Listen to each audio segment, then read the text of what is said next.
6장의 그 구정날 신명기래 민수기 6장 22절 24절. The Lord bless you and keep you.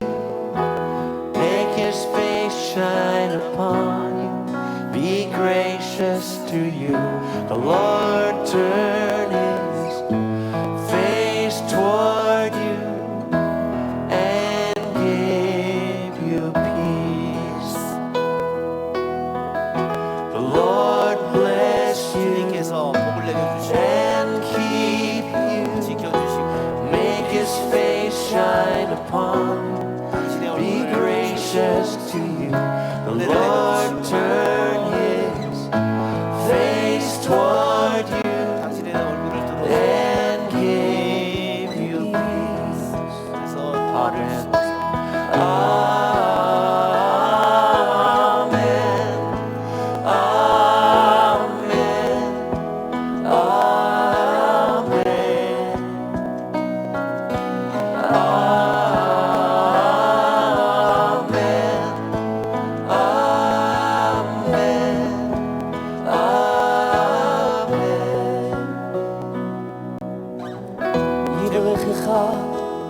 אדוני וישמרך, יאר אדוני פניו אליך ויחונך, יישא אדוני פניו אליך וישים לך שלום. יברכך אדוני וישמרך, יאר אדוני פניו אליך ויחונך, יישא אדוני פניו אליך וישים לך שלום. 예, 영어로 한번 아멘.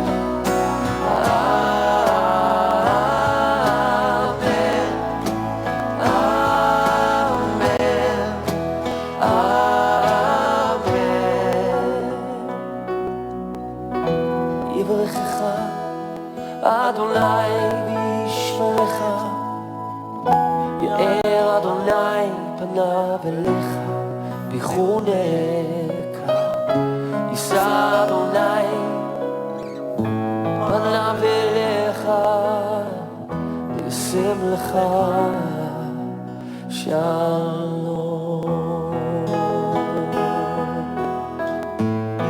한 4분짜리 노래인데요. 그러면 계속 들으면 여러분도 금방 따라할 것 같습니다.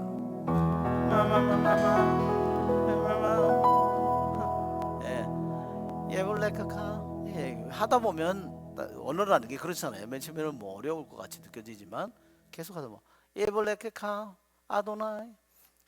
예, 하다 보면 금방 따라서 하게 됩니다. 왜냐면 음률이 있어가지고, 그죠? 그래서 제목은 The Blessing, 그리고 여러분이 휴대폰이나 이런 데다 and moen 이렇게 치면 이 영상이 나옵니다. 그러니까 뭐 이 아론의 축복이라서 여러분이 축복하는 마음으로 이거를 들으면 이제 한번 좋을 것 같습니다. 자, 오늘 우리가 지난번 우리 겸손에 이제 우리가 끝을 하고 있습니다. 지난번에 53번인가 우리를 하다가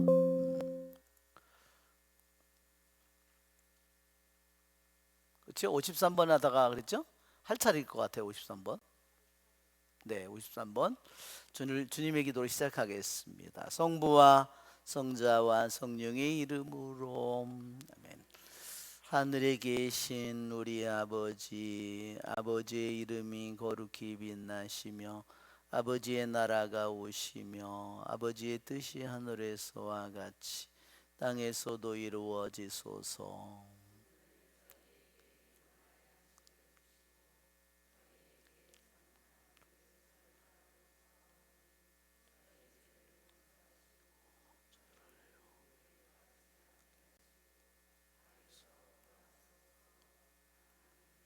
성부와 성자와 성령의 이름으로 아멘.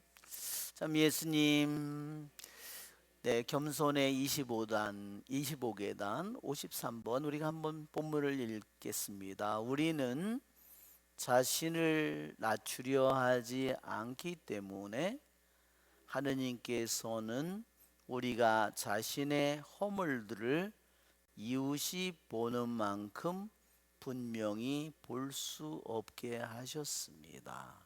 이런 까닭에 우리는 자신의 치유에 대해서 우리 자신이 아니라 이웃과 하느님께 감사해야 합니다. 네. 네, 여기에도 보면 자기 자신을 낮추고 싶어 하지 않는 사람들에게 그랬어요. 자신을 낮추고 싶은 마음이 없는 사람이에요. 신앙생활을 하는데 자기 자신을 낮추고 싶은 마음이 없다. 그러면 영적으로 더 이상 나갈 길이 없지요. 주님을 닮을 길이 없습니다. 그런 사람에게는 하느님께서 마련하셨다는 거예요. 당신의 섭리로. 어떻게?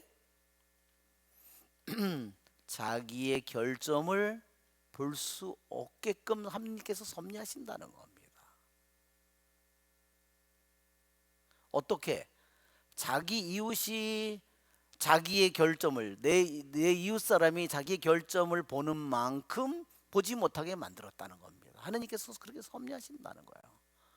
자기를 낮추고 싶어 하지 않는 사람에게는 자기의 결점이 눈에 들어보지 않는다는 겁니다. 참 놀라운 말입니다. 그래서 내가 치유를 받는 것에 대해서 우리가 감사를 드리는 것은 우리 자신 때문에 아니라 내 영혼의 영적인 치유가 일어나는 그 이유가 어디 있냐면 우리 이웃에 있거나 하느님께 있다는 겁니다. 거기에 있기 때문에 감사를 하지 않을 수 없는 거죠. 왜? 자신의 결점을 이웃을 통해서 그리고 하느님을 통해서 자기의 결점을 보게 된다는 겁니다. 자기 스스로 모든 자기의 잘못을 자기가 명확히 있는 그대로 볼 수 없다는 거예요. 언제 자기 결점을 보게 되느냐? 자기 자신을 낮추게 될 때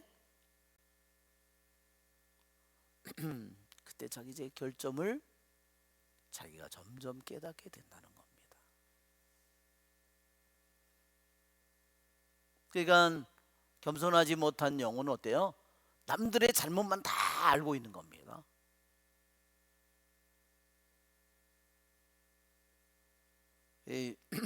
우리가 그전에도 어떤 선생님도 그렇잖아요. 얘는 뭘 잘못했고 얘는 뭐 잘못했고 다 잘못만 기억하고 있어요. 잘한 거는 기억 안 해. 왜 그럴까요? 남의 잘못을 기억하고 자기를 높이는 겁니다. 그렇죠? 남의 잘못을 좋은 점을 알아야 자기가 겸손해질 텐데. 참 정말로 여러분 부모가 자녀를 키우는데 여러분 학교가 더 중요할까요? 학원이 더 중요할까요? 한번 생각해 보십시오. 학교가 더 중요합니다. 학교가 더 중요할까요? 가정이 더 중요할까요? 가정이 더 중요합니다. 학원에 조금 점수 잘 맞고 좀 좋은 대학에 가서 그건 뭐 할 거예요? 그렇죠? 그게 다가 아니에요. 학원보다 학교가 훨씬 더 중요하죠. 학교보다 가정이 훨씬 더 중요하죠. 왜? 가정 속에서 인격이 형성이 되잖아요. 부모님의 신앙을 그대로 담으러 가잖아요. 아이들이 뭘 누굴 닮아요? 부모를 닮아갑니다. 근데 공부하면 다 되는 줄 알고, 그죠? 학원에서 인격을 만들어 주나요? 신앙을 만들어 주나요? 어림도 없는 소리죠. 가장 중요한 내적인 형성은 가정에서 부모를 통해서 이루어지는 겁니다. 부모가 세상적인 마음으로 가득 차 있다고 생각해 보세요. 머리가 좋은 것은 하느님이 준 거죠? 하느님이 준 겁니다. 그러나 그것을 어떻게 마음을 쓰느냐 하는 것은 너무너무나 중요한 것입니다. 자, 53번. 우리 자신을 낮추려고 할 때 우리는 자기 자신의 잘못을 보도록 하느님께서 마련하셨다는 거. 자, 54번. 자, 같이 읽어봅시다. 겸손한 사람은 자신의 의지가 잘못의 근원이라고 여겨 미워할 것입니다. 그는 확고한 믿음으로 주님께 청원하면서 자신이 행해야 할 것과 순종해야 할 대상을 알게 됩니다. 그는 선배들의 생활 방식을 자세히 조사하면서 시간을 허비하지 않으며 나귀를 사용하여 발람에게 행해야 할 일을 가르치신 하느님에게 모든 짐을 맡깁니다. 이러한 사람은 결코 자신을 신뢰하지 않으며 그의 생각과 말과 행동은 모두 하느님의 뜻을 향합니다. 교만한 사람이 명령을 짐으로 여기듯이 겸손한 사람은 자만을 가시로 여깁니다. 네, 여기에 예로 발람의 예를 들었어요. 여기에서 겸손한 정신, 겸손한 마음을 가진 사람은 항상 자기의 뜻을 혐오한다. 어떤 것으로? 웨이워드한 것으로, 아주 고집센 것으로, 정말로 자기가 하느님의 말을 정말로 듣지 않는 거예요. 정말 당나귀처럼.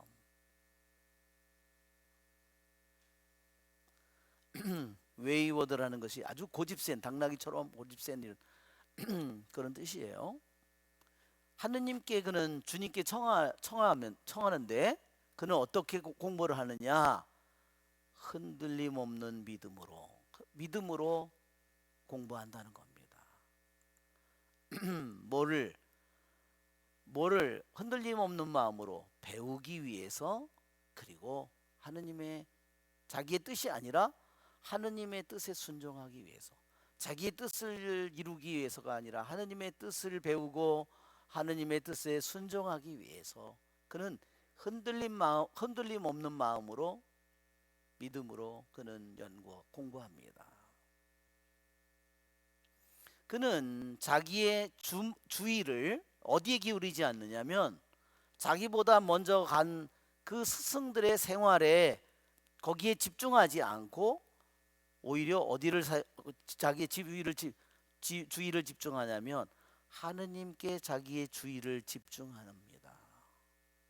그렇죠? 아무리 훌륭한 스승이라도 허점이 많죠. 그렇죠?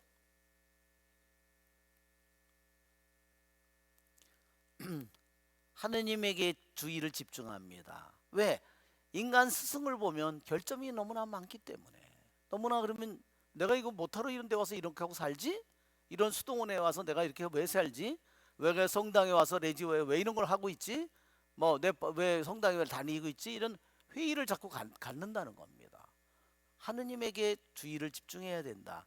하느님께서는 발라암을 가리키기 위해서 발라암에게 발라암이 해야 될 의무를 가르치기 위해서 당나귀를 사용하셨습니다. 당나귀 이야기가 여러분 민수기에 나오는 얘기죠. 민수기에 한번 그림을 볼까요? 아주 민수기에 되게 재미난 민수기 22장을 보면 발라암이 예언자예요. 이스라엘 백성이 아닙니다. 이 발라암은 민수기 22장에 나오는 이야기인데 아주 재미있는 이야기입니다. 발라암이 예언자인데 이 사람이 아주 뛰어난 예언자였는데 이 사람을 모압 왕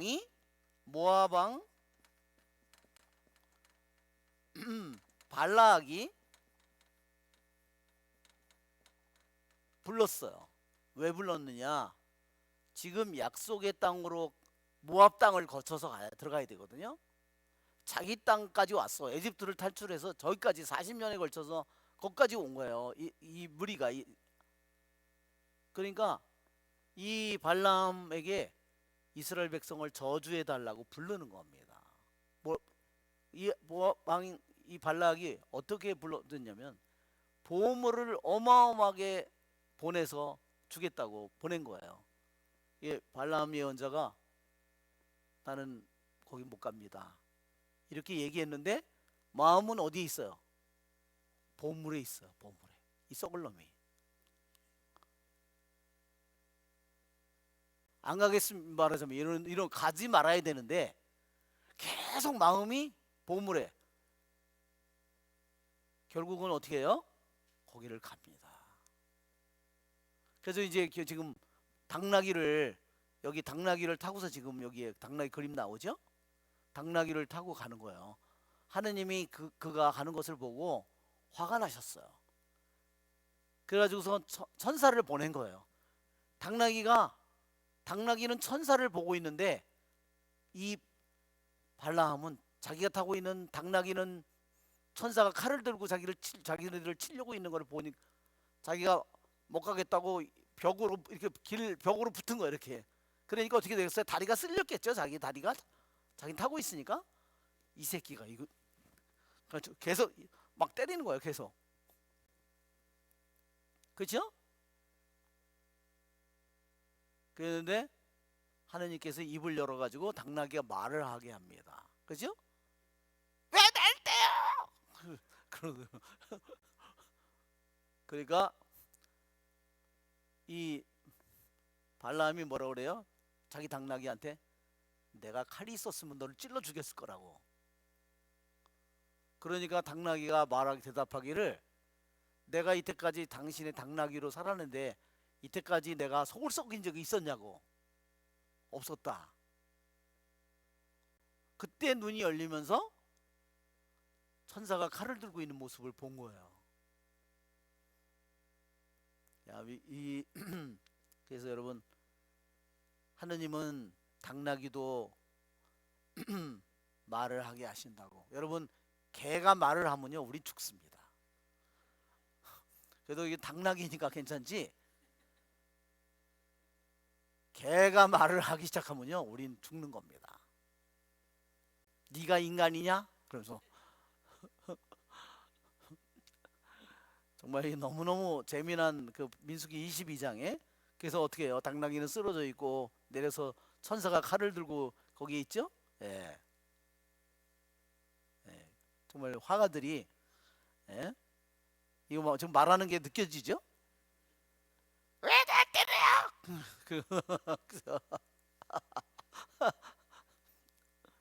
예, 얼마든지 하느님은 그러실 수 있죠. 예.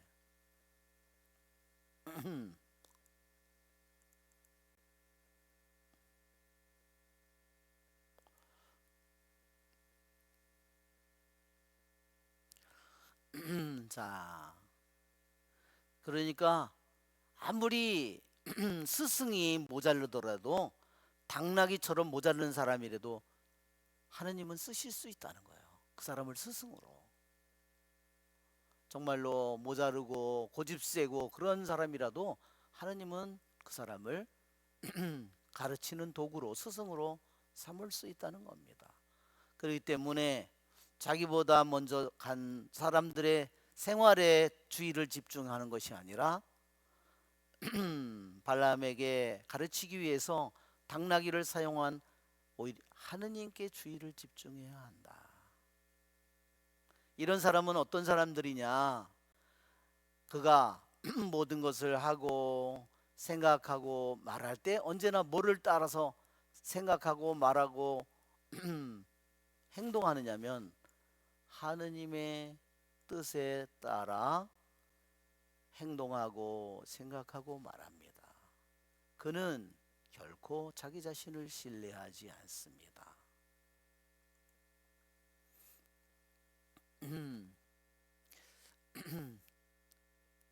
자기 확신은 자기 자신을 너무 자기 자신을 신뢰하는 거, 겸손한 사람에게는 이것이 너무너무 무거운 짐이라는 겁니다. 그러나 보통 사람에게는 다른 사람의 선택, 다른 사람의 결정이, 교만한 사람에게는 다른 사람의 결정이 너무 무거운 짐이다는 거예요.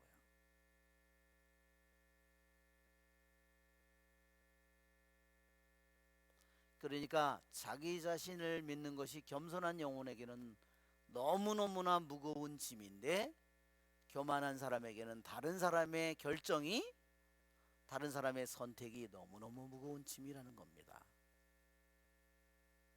그래서 우리 교부들이 얘기하죠. 온 세상이 인간에게 해를 끼칠 수 있는 것보다 자기 자신이 가장 해를 끼친다. 자기의 정체를 잘 우리들이 인정하고, 그럴 때 우리들은 점점 겸손의 길로 또한 우리들이 나아가게 되는 겁니다. 55번 자, 한번 읽어볼까요? 천사의 특징은 속아서 범죄하지 않는다는 사실이라고 생각됩니다. 나는 세상의 천사에게서 다음과 같은 말을 들었습니다. 나는 잘못한 것이 없음을 압니다. 그렇다고 내가 무죄 선고를 받았다는 말은 아닙니다. 나를 심판하시는 분은 주님이십니다. 고린토전서 4장 4절. 그러므로 우리가 신중하게 선택된 굴욕에 의해서 의식하지 않는 죄에 빠지지 않도록 보호를 받으려면 항상 자신을 비판하고 정죄해야 합니다. 만일 이렇게 행하지 않는다면 죽을 때 가혹한 벌을 받을 것입니다. 여기에 의식하지 않는 죄라는 말이 있습니다. 번역에 의식하지 않는 죄. 자, 첫째, 여기에 세상의 천사는 이게 뭐 누구를 가리키냐면요, 세상의 천사는 바오로 사도를 가리키는 말입니다.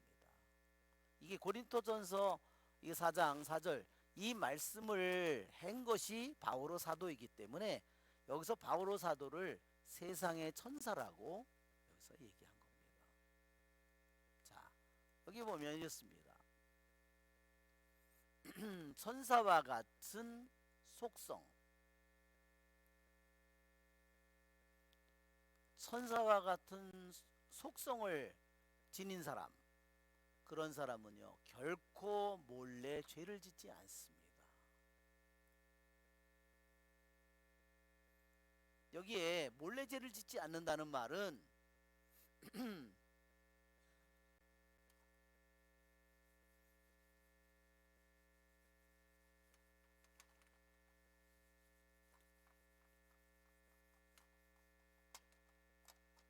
여기에 두 가지 죄를 여기서 얘기했어요.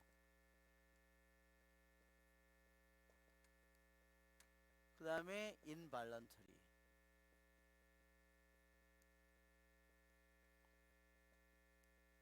사람이 죄를 짓는데 이 두 가지 차이는 뭐냐면 이것은 자의적인 죄예요.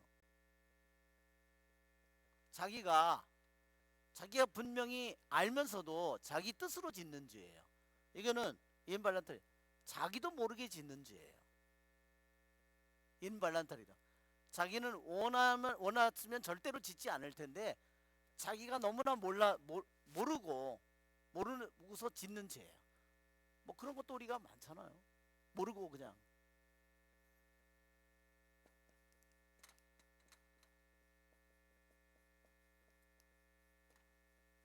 자기가 그것을 죄인 줄 알았다면 짓지 않았을 텐데 자기도 모르게 짓는 죄. 자, 여기에서 뭐라 하느냐면 천사와 같은 사람의 속성은 뭐냐? 그의 영혼이 인간인데 천사와 같은 마음을 가진 사람은 뭐냐면 몰래 알면서 몰래 죄를 짓지 않는다. 그럽니다. 그래서 나는 듣습니다. 이 땅의 천사 바오로 사도가 말하기를 나는 잘못한 것이 없음을 압니다. 그렇다고 내가 무죄 선고를 받았다는 말은 아니다.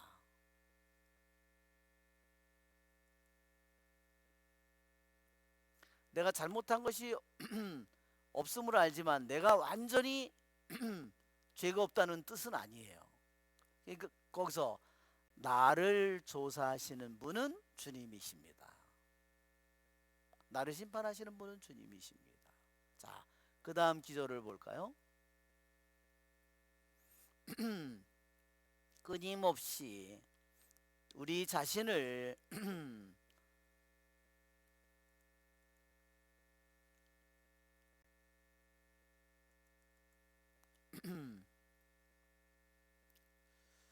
우리 자신을 단죄하고 자기 자신을 단죄하고 자기 자신을 끊임없이 비난하는 영혼은 어떠냐?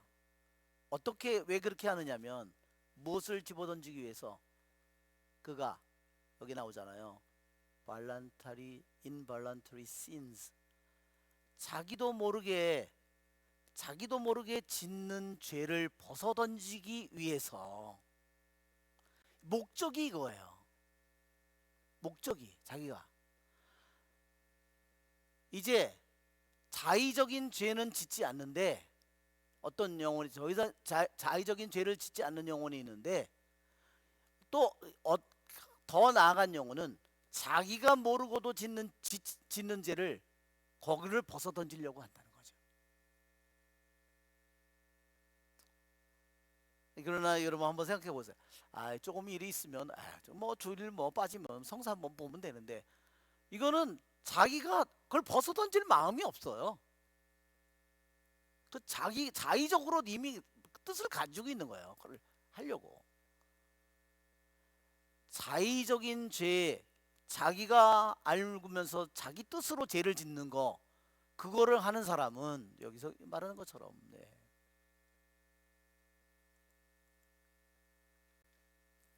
결코 몰래 죄를 짓지 않는다.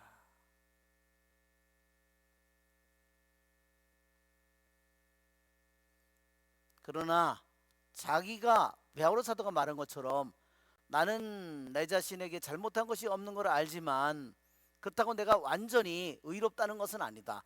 나도 모르게 짓는 죄가 있다는 것을 말하는 거예요. 모르고 짓는 죄가 있다. 그죠? 바오로 사도도 막 바오로 사도하고 막 바오로 사도가 오니까 뭐 위선자라고 막 비난하잖아요. 그죠? 자, 그러면 자기도 모르고 짓는 이런 죄를 벗어 던지려고 그가 뭐를 했느냐? 자기를 단죄하고 끊임없이 자기를 비난했어요. 자기 자신을. 이유가 자기 자신을 비난함으로써 그는 뭐를 어떻게 또는 뭐를 통해서 하느냐? 여기서 말한 것처럼 자기 스스로 모욕을 자청하여 이런 뜻입니다. through voluntary humiliations. 예. 자기가 자청해서 모욕을 당한다는 겁니다. 우리 지난번에도 봤죠? 시메온, 아빠 시메온도 풀이라고, 바보. 그게 얘기하는 것처럼 스스로 왜 이런 모욕을 자청해서 받느냐? 자기도 모르고 짓는 죄에서 그것을 벗어 던지기 위해서 한다는 겁니다. 참 이런 것을 보면 우리들이 정말 이런 글을 안 읽는다면 우리들 자신이 정말로 영적으로 우리들이 나아가는 이런 길을 배울 수 없겠죠?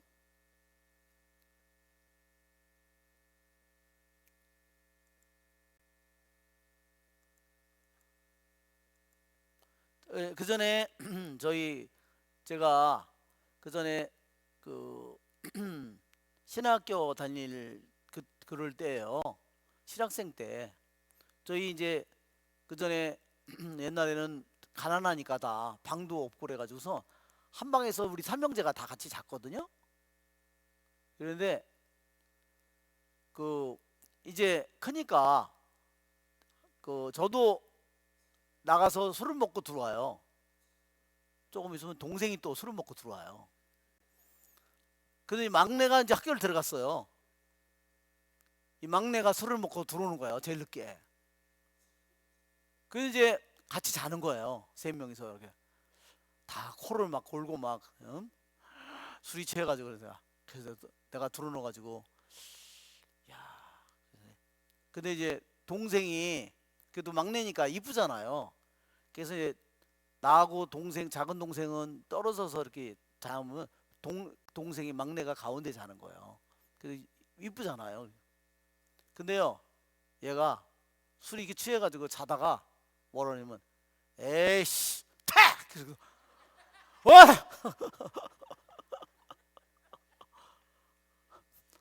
그 어떤 때는 들어넣어서 침을 택 뱉는 거예요. 야, 그럼 이제 본인이 그 죄를 알을까요? 모르지 정말 본인은. 저 팰 수도 없고 동생인데 술이 그래도 취했는데 그걸 팰 수도 없고 때릴 수도 없고 야단칠 수도 없고 한번 그다음부터는 이렇게 돌려서 자야 돼요. 걔가 술 먹고 들어오면 정말 여기에 자기의 자의적으로 알면서 짓는 죄가 있지만 우리들이 내가 알지도 못하고 짓는 죄는 또 얼마나 많이 있겠어요, 그렇죠? 남들은 아는데 정작 본인만 모르는 거죠. 자, 56번 용서를 구한 세리가 구원을 얻는 데서 볼 수 있듯이 하느님께 요청해야 할 것보다 적게 요청하는 사람은 분명히 많은 것을 받을 것입니다. 주님과 함께 십자가에 달린 강도는 하늘나라에서 자기를 기억해 줄 것만 요청했지만 낙원 전체를 유업으로 받았습니다. 자,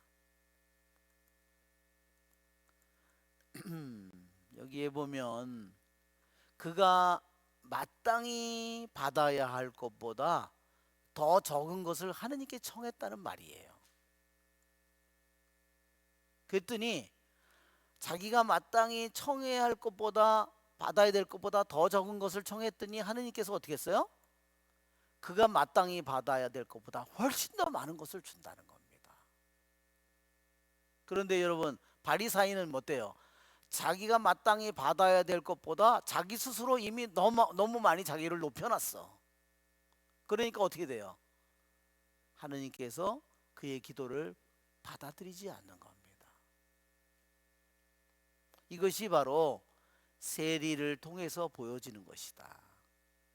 그리고 그 다음에 십자가의 오른편에 달려있는 그 강도를 통해서 보여지는 일이다. 이런 말입니다. 그는 단지 용서받기만을 바랬는데 그에게는 놀랍게도 하늘나라에 제일 먼저 들어가는 그러한 축복을 받았습니다. 하늘나라를 물려받았다는 겁니다. 상속받았다. 자, 57번 피조 세계에서는 작은 불이 동시에 큰 불일 수 없습니다. 겸손도 순수한 것이면서 동시에 세상적인 경향을 소유할 수 없습니다. 고의적으로 범죄하는 것은 우리의 내면에 물리적인 것이 있다는 표식이며, 그러한 사람은 참된 겸손을 소유하지 못합니다. 예, 여기에 보면 여기에 이렇게 돼 있어요. 이 번역이 좀 어떻게 이렇게 번역이 됐는지 잘 모르겠는데, 불 여기서 불 그러고 이게 small or great 그랬어요. 이게 말하자면 괄호 안에다 넣으면 잘 좋을 것 같습니다.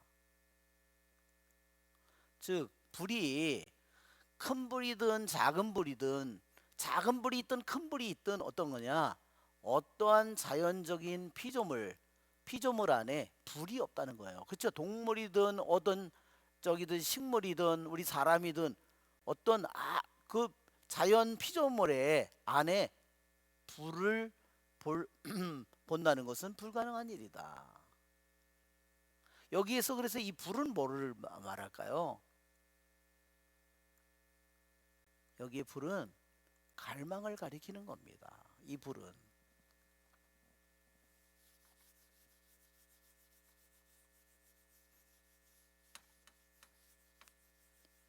자, 동물이든 뭐지든 그런데 여기에 그러면 동물인 여기에 이게 바램 갈망인데, 자, 물질적인 본성,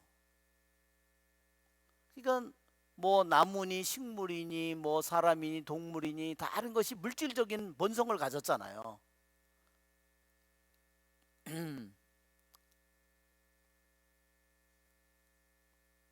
순수한 겸손 안에 어떠한 물질적인 본성도 찾아볼 수 없다는 겁니다.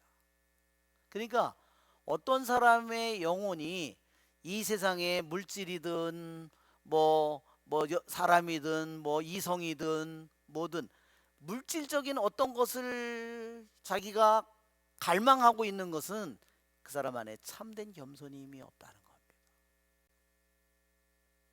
참된 겸손은 뭐죠? 하느님이 모든 것이 된 영혼이잖아요. 세상과 육신으로부터 그거로부터 벗어난 영혼이잖아요. 그런데 어떤 육체적이고 물질적인 본성을 가진 어떤 것들을 내가 갈망하고 있다면 그것은 이미 겸손이 없다는 표시다.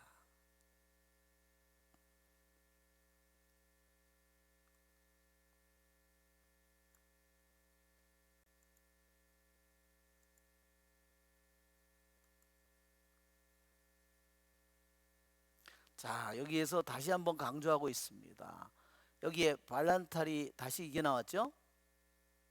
발란타리 신스, 예, 자의적인 죄. 자의적인 죄를 자꾸 짓는 한 거기에는 이 겸손이 우리 안에 없음이 확실하다는 겁니다.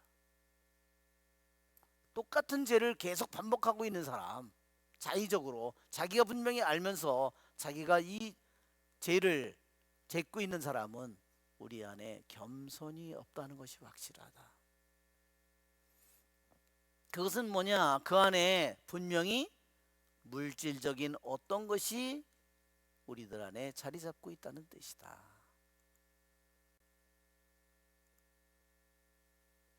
네, 정말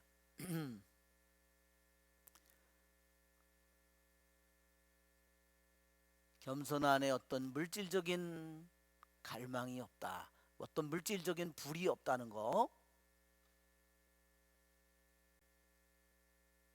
그래서 자기가 계속해서 자의로 자기가 죄를 짓는 사람은 분명히 물질적인 어떤 갈망을 가지고 있는 거고, 그것은 분명히 겸손이 없는 것이다.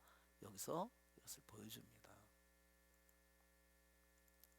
자, 58번. 주님은 영혼의 덕이 외적인 행위에 의해 형성된다는 것을 알고 계셨습니다. 그러므로 주님은 수건을 두르고 제자들의 발을 씻어 주심으로써 겸손의 길을 걸어가는 방법을 보여주셨습니다.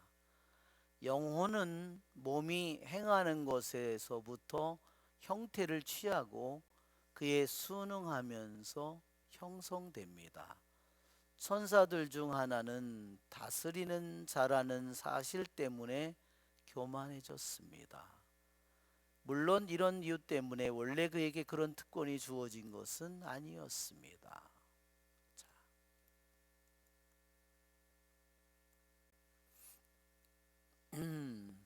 자, 영혼의 이러한 덕들, 뭐 덕들이 뭐 많잖아요, 그렇죠? 그런 덕이 자, 여기는 우리 동양에서는 덕이라고 이렇게 이게 좀 번역하기가 힘든 말입니다. 여기서는 이 서양 말로는 버추라고 그러고 이 말에 반대되는 것이요, 바이스예요, 악이에요.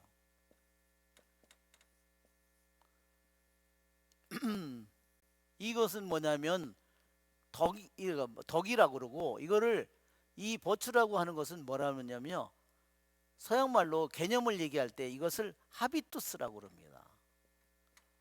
하비투스라는 것은 뭐냐면 습관을 가리키는 거예요. 덕이라는 것은 뭐냐면요, 똑같은 행동을 계속해서 함으로써 자기의 제2의 본성처럼 변한 겁니다. 여러분, 기도도 우리가 처음 할 때는 어때요? 기도를 했는지 안 했는지 잘 모르지만 기도를 똑같은 기도문을 계속 하다 보면 나중에 그것이 자기의 삶의 한 부분이 되잖아요. 그죠? 기도문이 자기가 딱, 그렇죠? 그걸 안 하면 자기의 하루 삶이 끝나지 않은 것처럼 느껴집니다. 그것도 기도도 하나의 덕이죠. 그렇죠? 인사하는 것도 그렇죠? 그것도 덕이죠. 그렇죠? 우리가 뭐 믿음, 희망, 사랑 이런 것도 다 덕이죠. 수많은 우리 덕이 있습니다. 친절, 뭐 선행, 수많은 자선, 수많은 덕들이 있잖아요. 그런데 이 덕이 어떻게 형성되느냐? 하비투스라고 하는 것처럼 반복을 통해서 이루어진다는 겁니다. 이 모든 게.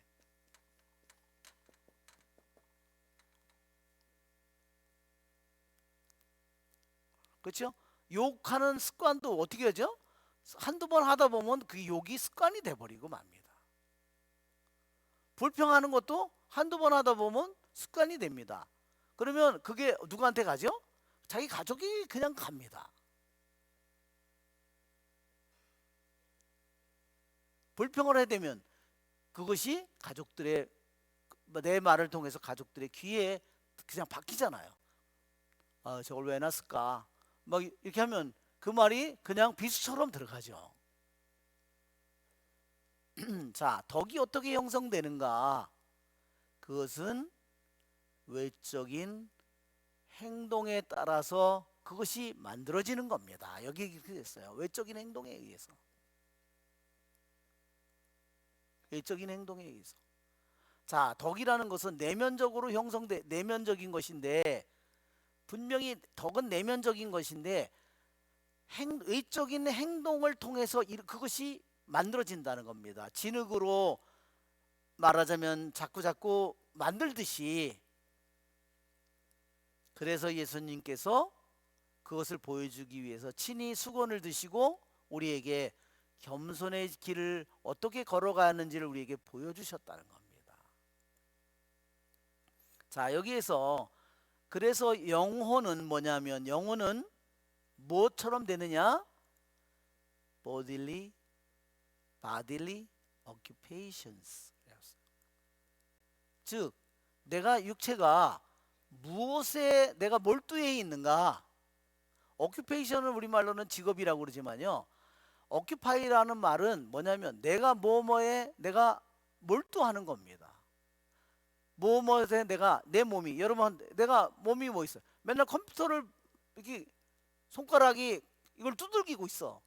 그러면 그의 영혼은 점점 그렇게 형성이 되어 간다는 거예요. 내가 눈이 빠지도록 맨날 영상을 보고 있어. 그러면 자기 영혼이 그렇게 형성되어 간다는 거예요. 영혼과 외적인 행동과 분리시킬 수가 없다는 겁니다. 외적인 행동 하나하나가 점점 쌓이면 그 사람의 영혼이 돼버린다는 거죠. 자, 여기에서 그랬어요. 그래서 어떻게 되느냐, 영혼은 그 영혼 자신을 무엇에 컨펌 시키냐, 그 활동에 컨펌 시킵니다. 예, 컨펌은 여러분, 컨펌이라는 말이 어떻게 이루어져 있냐면 이렇게 되어 있습니다. 이 말과 form이라는 말이 붙어 있는 겁니다. 자, 컨펌은 뭐냐면 형태를 따라서 그 말이에요. 그러면 트랜스폼은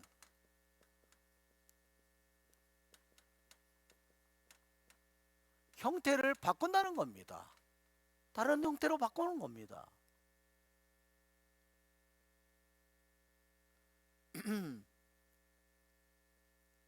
자, 우리의 영혼이 무엇을 닮아가느냐? 자기가 하는 행동을 닮아간다는 겁니다.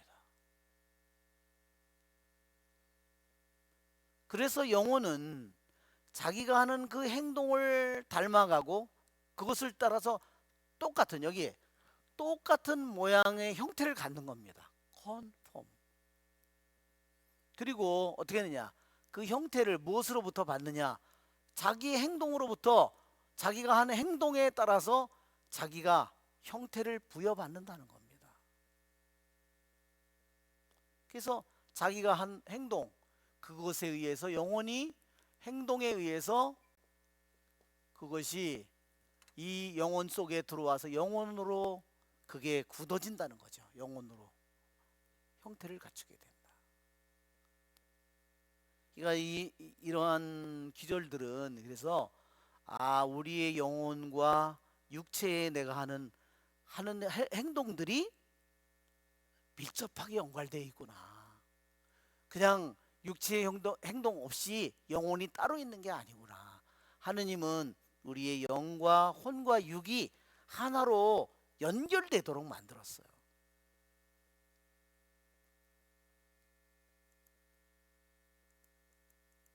자, 자, 59번. 보좌에 앉은 사람의 행동 방식과 거름더미 위에 앉은 사람의 행동 방식은 다릅니다. 아마 그것이 위대하고 의로운 사람 욥이 도시 밖 거름더미에 앉았던 이유일 것입니다. 철저히 비천해진 욥은 그래서 저 자신을 부끄럽게 여기며 먼지와 잿더미에 앉아 참회합니다 라고 말했습니다. 이 59번은 그래서 여기에 perfect humility, 완전한 이 겸손의 모델이 누구라고 말하는 거예요? 욥이라고 말하는 겁니다. 자, 왕자에 앉은 사람, 그 다음에 왕자에 앉은 사람은 어떤 성향을 가지고 있고, 거름더미 위에 앉아 있는 사람은 또 다른 성향을 가지고 있죠. 그렇죠? 서로 그 마음가짐이 다르다는 겁니다. 디스포지션이라는 것은요, 포지션은 위치잖아요. 이렇게 포즈를 취하는 거잖아요. 디스포즈 한다는 것은요, 동사예요. 그런 위치를 거기에다가 준다, 배치한다, 이런 뜻입니다. 자, 왕자에 앉은 사람은 어때요? 자기의 권한이 많으니까 자기가 뭐 큰 소리를 많이 치고 많이 하겠죠. 그런 성향을 가지고 있죠. 그러나 거름더미에 앉은 사람은 정말로 겸손해야 되죠. 그렇죠? 어떤 사람이 정말 냄새나는 그런 자리에 있는 사람을 경멸하잖아요. 자, 왜 이런 말을 했을까요? 욥은요, 누구보다도 부자였거든. 그가 왕자에 앉아 있었거든요. 그죠?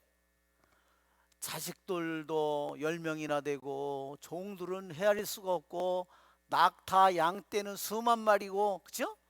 그죠? 뭐 어디를 동네에 다니면 뭐 안 되는 일이 어디 있었겠어요, 그죠? 다 모든 사람들이 굽실거리 걸리고 있었죠. 근데 하루아침에 자식이 하루아침에 다 죽고 모든 것을 다 빼앗기고, 그죠? 자기의 몸은 병고가 덮치고, 그죠? 옛날에 욥이 아니죠? 사람들이 아유 저 새끼 저거 그렇게 잘난 척 하더니 그죠? 완전히 하느님께서 처박았어요. 그죠? 처박았어요. 왕좌에 앉아있던 그를 똥더미에다가 처박은 거예요. 그죠? 근데도 그가 하느님을 저주합니까? 내가 하느님을 믿어서 내가 이게 꼬라지가 이게 뭐야 이런 걸 아니죠? 그가 오직 그가 한 가지 하느님 앞에 변호한 것은 내가 많은 잘못을 저질러서 내가 이런 벌을 받지 않았다. 단지 그것만을 변호해 달라는 거였어요. 그렇죠? 그렇지만 자기가 자기 자신이 이 세상이 어떻게 만들어졌는지 자기 자신이 어떻게 만들어졌는지 그 모든 것은 하느님께 달려 있다는 것을 나중에 받아들이잖아요. 그렇죠? 그는 그러한 하느님께서 그를 왕자에도 앉혔지만 그를 거름더미에 앉혔을 때 수많은 세상의 모욕과 경멸을 받으면서 그때 그 경멸은 뭐였죠? 자기가 받지 않아도 될 경멸을 받았다는 거야. 네가 이놈아 분명히 뭔가 잘못 네가 종들한테나 누구한테나 네가 잘못을 많이 저질렀으니까 네가 그렇게 또 거름더미에 떨어진 거야. 그는 끝까지 그것을 견디지 못했어요. 아직 겸손하지 못한 거야. 완전히 겸손하지 못한 거예요. 근데 나중에는 어떻게 됐어요?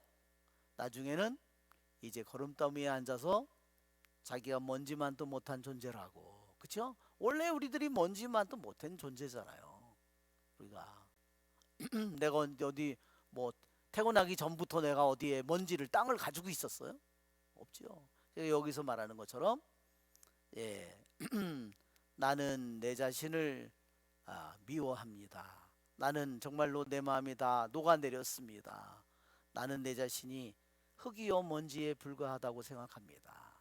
그래서 그는 그 고통을 통해서 거름더미에 통해서 그는 비로소 완전한 겸손을 얻은 거예요.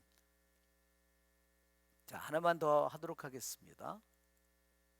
자, 60번.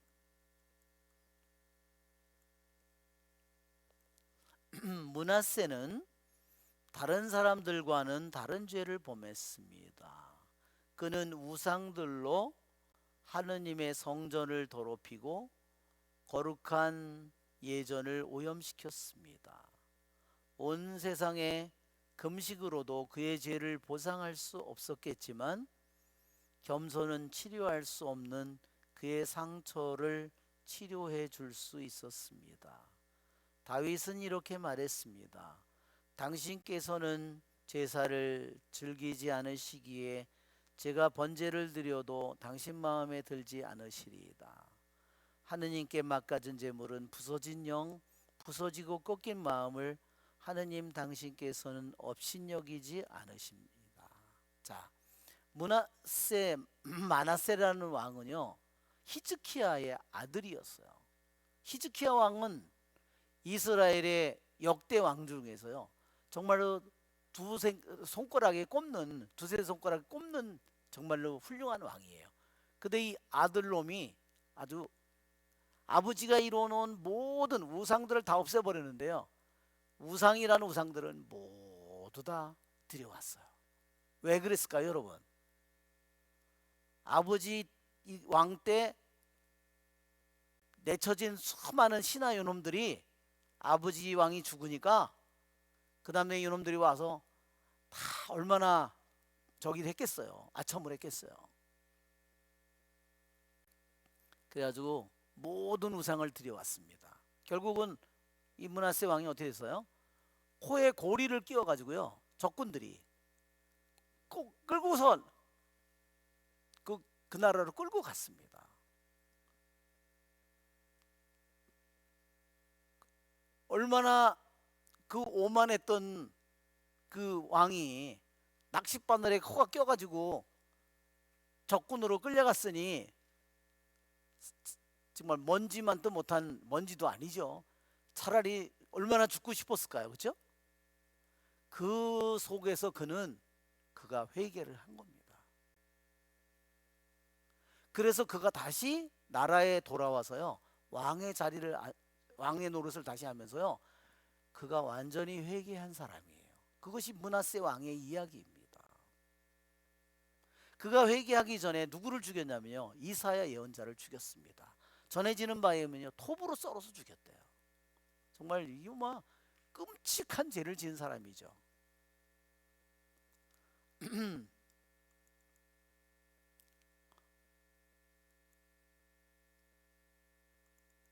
자, 이 지금 본문 우리가 이제 이 마나세 왕,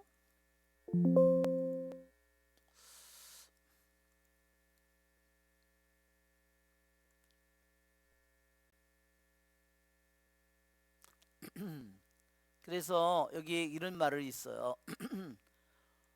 온 세상이 므낫세를 왕을 위해서 단식을 한다 해도 그것은 그 므낫세 왕이 지은 죄에 대한 보상을 이룰 수 없습니다.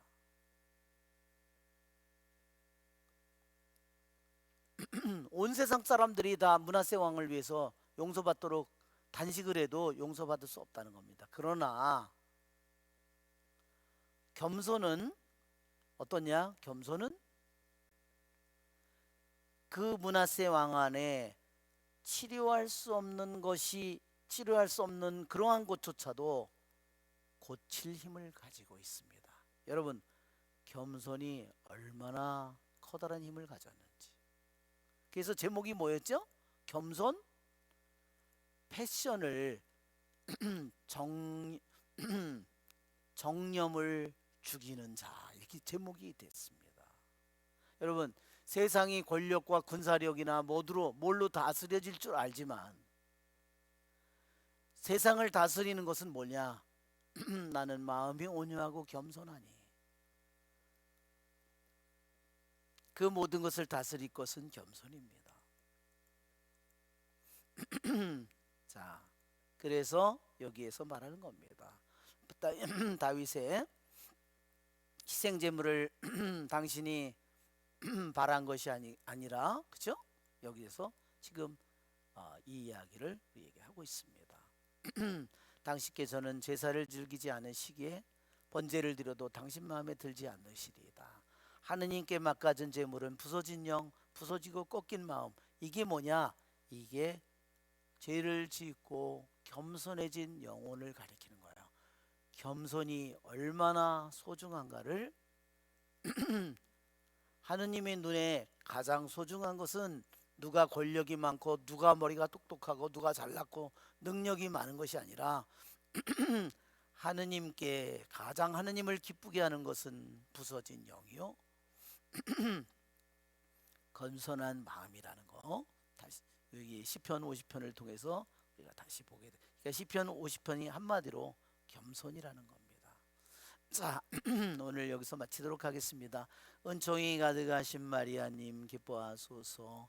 주님께서 함께 계시니 연중에 복되시며 태중의 아들 예수님 또한 복되시나이다.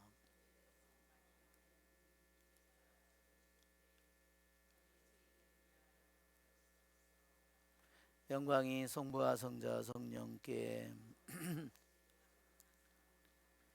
성부와 성자와 성령의 이름으로 아멘. 수고하셨습니다.